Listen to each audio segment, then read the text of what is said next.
All right, so driving at night, of course, comes with its risks. It's even more dangerous in areas that don't have street lights. Sadly, that is a reality for some South African motorists. Even areas with street lights are often in the dark due to a lack of maintenance of those lights. Street lighting is just one of the country's long list of service delivery challenges, but it's a crucial safety issue.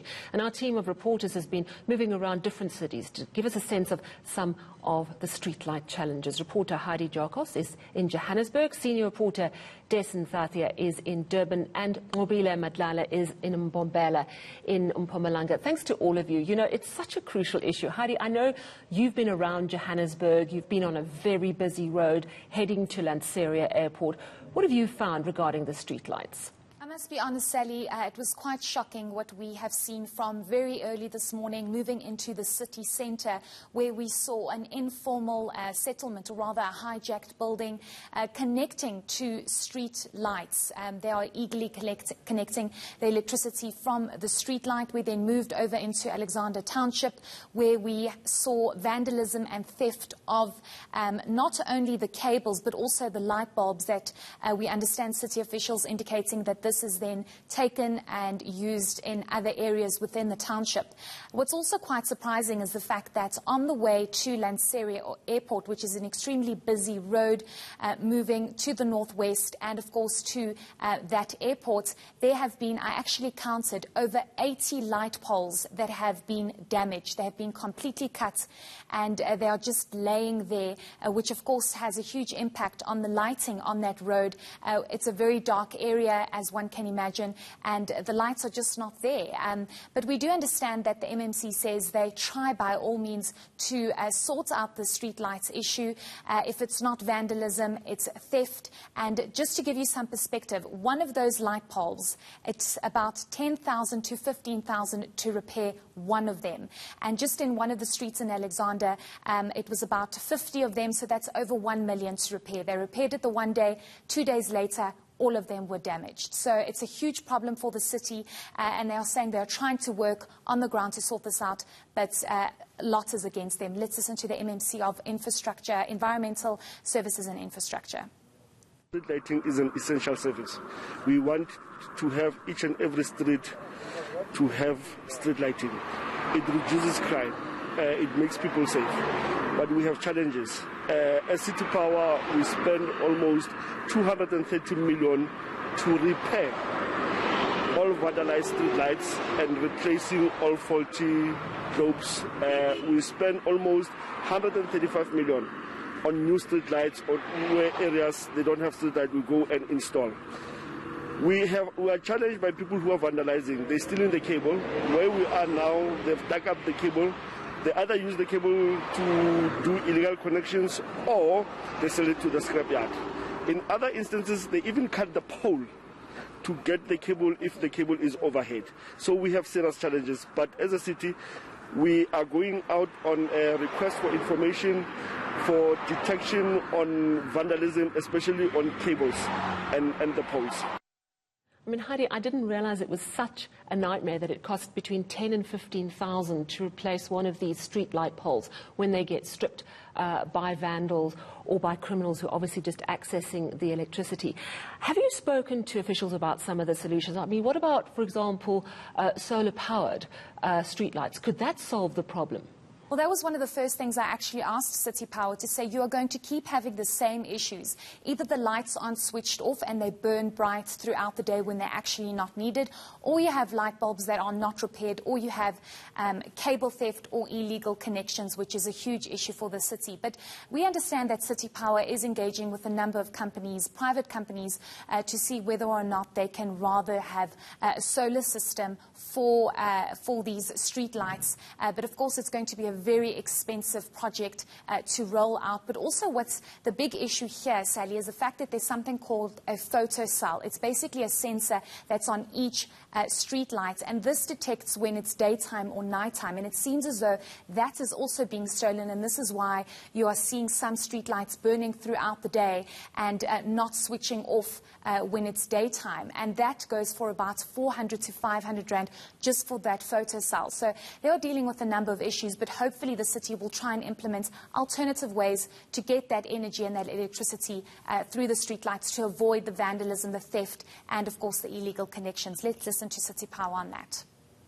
There have been several electrocutions because of illegal connections, and the other problem is that when they tap into these lights, the lights that behind me are not working because of the illegalities that has actually happened here. So that is the serious problem that we're having. But what we do as the city is to do educational campaigns with the communities where we've got this kind of problems. We have identified those hotspots, and one of them is Jeepistown, where we are now. And also we do cut-offs operations with the JMPD and the police to ensure that we deal with illegal connections. In fact, one we did was actually last week on Wednesday, right here where we are. But as you can see, the illegal connections have actually mushroomed again.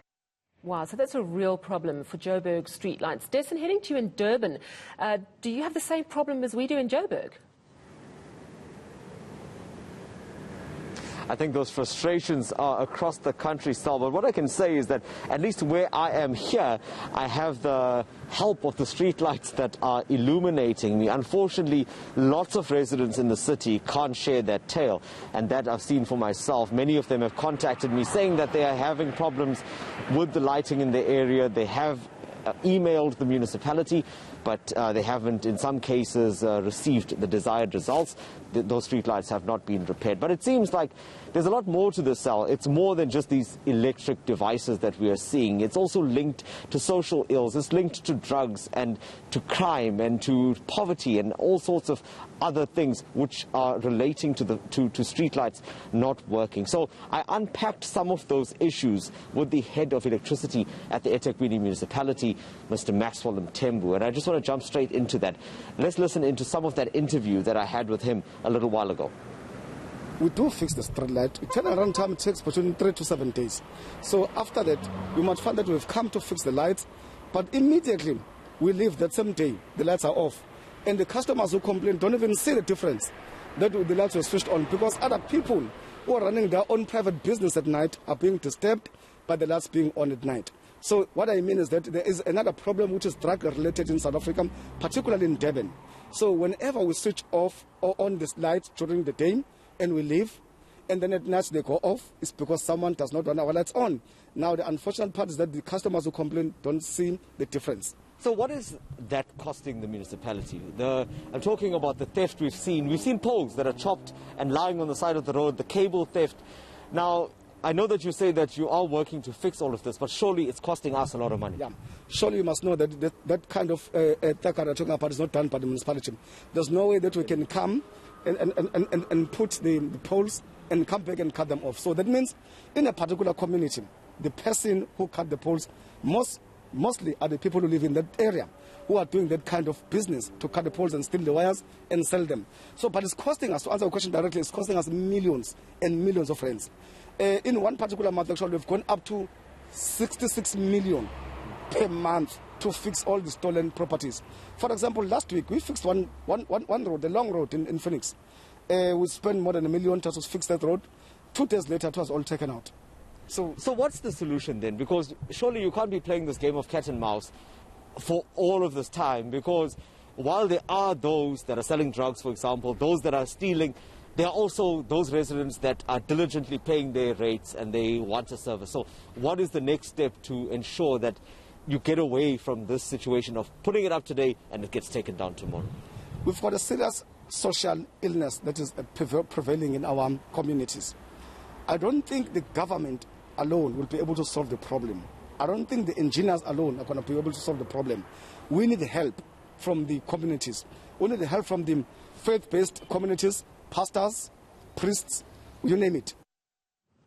Gosh, Dessen, that is actually quite shocking that there are people who just don't want the street lights on because it's much easier to operate under cover of darkness. But the millions and millions of rand being thrown at this problem by the Durban municipality, and they're just not making headway? Because, of course, as that interview suggested, there are lots more social issues around this.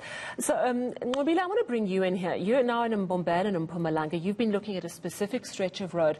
And the stories that we're hearing, pieced together by Heidi and Dessen, tell us just what is happening to our streetlights in the big cities, Durban, Johannesburg. What about Mbombela? Similar problems or different problems?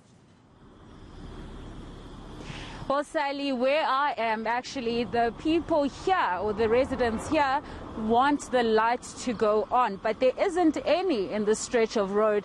In fact, Sally, this road looks quite dangerous. I'm just going to show you where we are standing, because we're standing in a bridge that's already broken. This is where people are supposed to pass when they go past this road.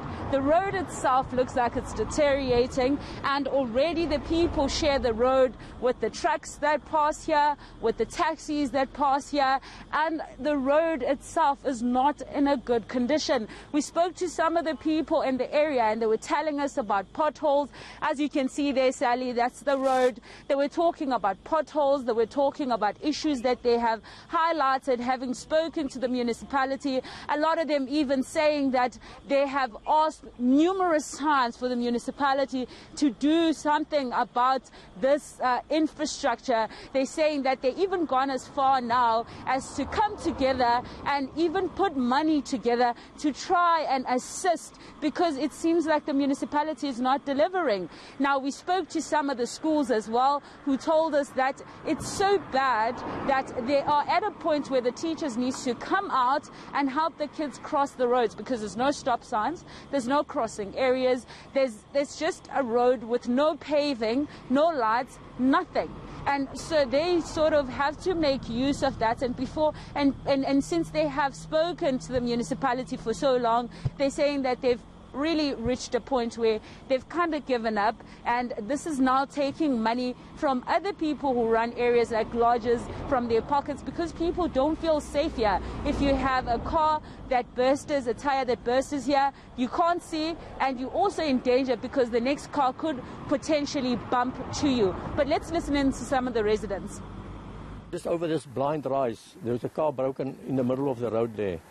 And people were busy fixing the car in the road. They couldn't move the car. And people were coming, driving fast from this side. Luckily, I went out with a torch and I waved the people down. Otherwise, they would have driven straight into them and killed those people.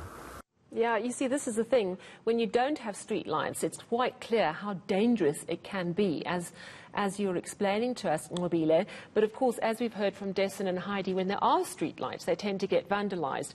So those roads are still not lit. What are officials saying to you in Mbombela? Well, Sally, I wish they had said something. It was very difficult to find anyone. We tried calling them, we tried texting, and everyone who said they were going to come back to us didn't come back to us. And we tried by all means to try and get them to explain to us what is happening. Nothing. But we did manage to speak to the CEO of the Mpumalanga Tourism and Parks Agency, who also highlighted that there are these issues, they are aware of these issues, because people that are affected are people that are supposed to be making money out of their houses, doing things like Airbnb and also lodges. So it's the people that come back to them and ask for answers. But he did tell us that there was some plan that was in place, and from what we understand, this is them working with the Public Works, but unfortunately we couldn't get to Public Works to explain to us. So let's listen in to the CEO. Over the past 24 months, there has been some improvements, but the improvements were also reversed by the storm that we had in the area of Eloise, which made some of our roads to be totally impossible to drive. And that on its own meant that some of the gains that we have made have been reversed. But nonetheless, we are continuing with the interdepartmental forum, wherein we are looking at how to improve the situation, and also the fact that some of the roads would now fall under the issue of the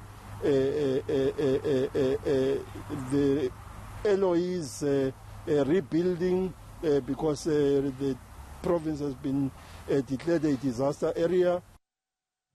Sure. So, Nwabile Madlala, you're there in Mbombela and Mpumalanga. I can see night is falling, and I'm thinking you and the team needs to get off that road before it gets much darker, because you can see there's no shoulder, there's a bridge that's falling down. It's unsafe from, in terms of the road condition, but also in terms of crime. And that just highlights the reality of an area with absolutely no lighting. Thank you very much for bringing us that story. Also, thank you very much, Jason Thathia in Durban and Heidi Jokos here in Johannesburg.